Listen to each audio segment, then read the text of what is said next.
Hey everybody, this is my 40-gallon waterfall tank, and I'm not going to do a big intro on this one. We're going to do a before and after.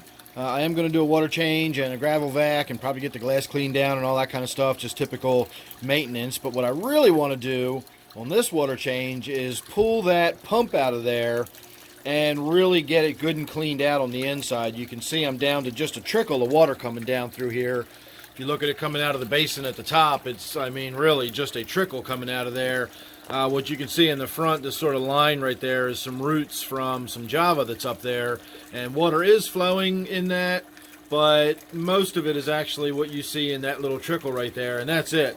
And that is very, very reduced from what the pump is rated for. So I've cleaned the filter many times, and I've gotten in there and sort of scoured out the pump head a little bit, and I thought that should have opened it up well enough. I can see the hose all the way up and through, so there's no impediment within the line. So at this point, I'm assuming that the inner workings of the pump are just getting gummed up and whatnot, or just getting clogged up with growth and that kind of stuff that develops over time. So we're going to get in there and pull that pump all the way out, and I'm going to take it apart and really clean everything and put it back in. So we'll see how much water flow we get on the back side of this video. So consider this part your before.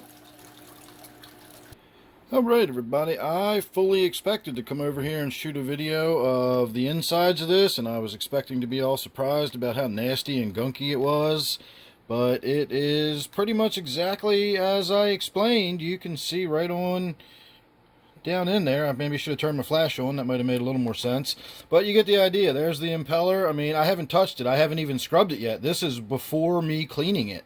It looks like that. So that is not clogged up in any way. This screws on there, the hose goes over that. This is the grate. All I did so far was run some water across that, and as I've mentioned before, this turns so you can open or close it to restrict the amount of water that goes through there. So that was wide open,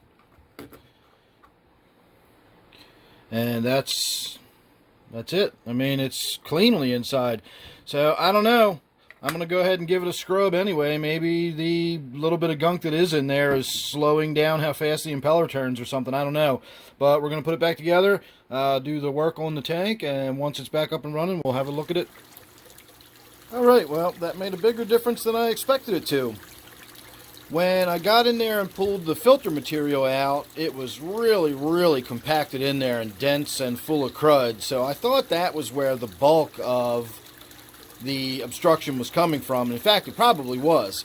But I've changed the filter material out many times over the last, several weeks, and it's never made this much of a difference. I finally feel like we've got some significant water flow rather than having simply one or two little spots trickling down here. I've got what I intended, which is sort of a, a cascade, a line all the way across there, several inches wide, multiple places. And if we look at it from the side, you can see there's even some three-dimension to it. There's some depth to it.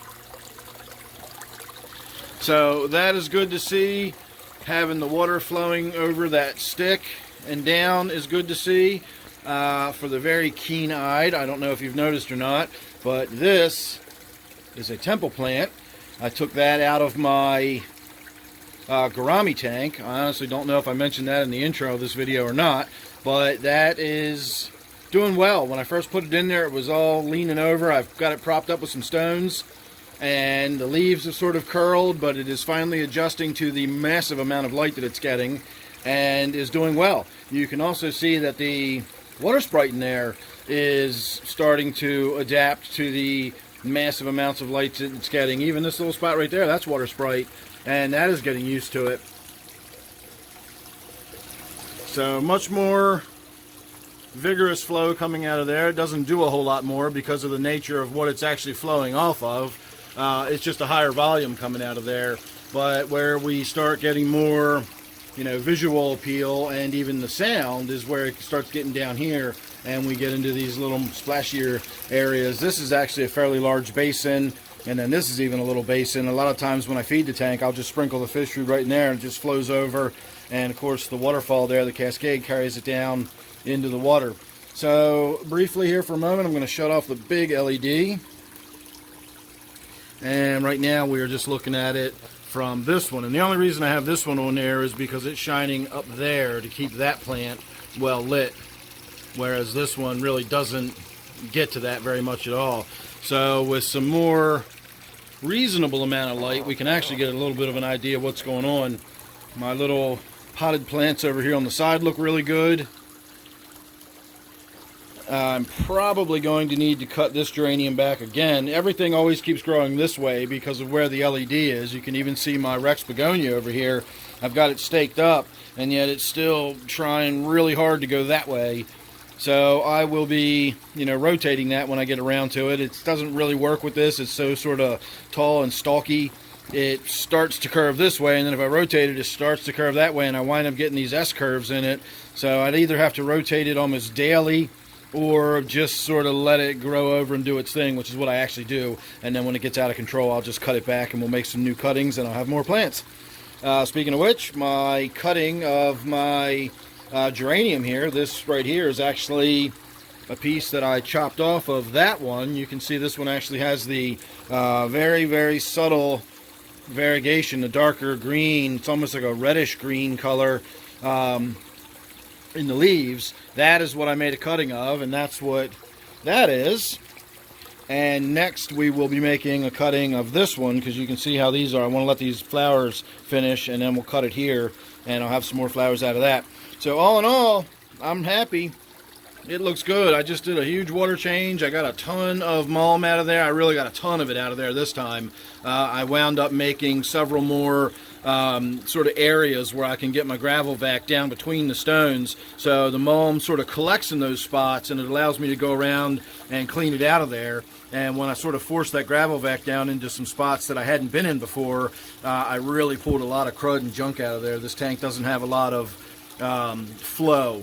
It's a lot of water turns over because of the waterfall. I think that's like 300 or 400 gallons per hour, something like that. I don't even remember what it is, but it's hundreds of gallons per hour turnover in this tank. It's just that it doesn't, it's not flowing per se because of the way it just sort of falls into the tank. The closest thing I do have to flow is my little hang on the back filter here. If you're familiar with this tank, you'll know I keep it kind of hidden underneath the flower pots and everything.